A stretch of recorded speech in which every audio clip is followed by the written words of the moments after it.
Privacy.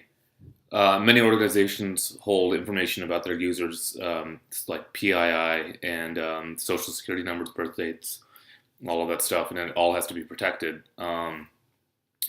So you have, with the European Union, they have a super aggressive privacy stance, and but they sort of have to balance the needs of business with their privacy stance, particularly when they want to do business with countries outside of the EU. They follow something called the EU Data Protection Directive, and there are 4 principles. The principles are notifying people how their data is collected and used. 2, allowing people to opt out of sharing with third parties. 3, requiring an explicit opt-in to share information. And 4, providing reasonable protections of data, and that's reasonable as in quotes. There's something called the OECD, which is the Organization for Economic Cooperation and Development, and they have a set of privacy guidelines as well.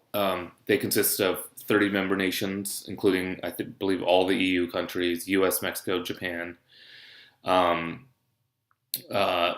guidelines include the protection of privacy and transporter flows of personal data, and that's their guidelines. That really is a mouthful. Protection of privacy and transporter flows of personal data. So I'm just going to read what I have here. And the 8 principles of privacy of personal data care are: 1, collection limitation principle.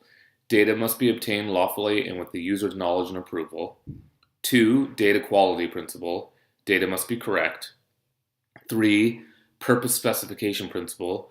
The user must know why the data is being collected and not ever used outside of that purpose. 4 is the use limitation principle. Data must never be shared without consent or because of or it can be shared because of a legal requirement.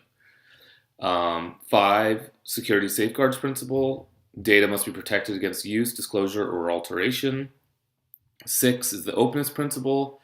The policy as to how you collect data and how you use it should be made available.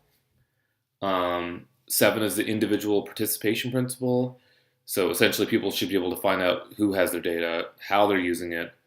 If they're not able to access it even though they ask for it, they should be told why they're not able to access it, and ultimately be able to challenge the completeness of the accuracy of the data and make it updatable.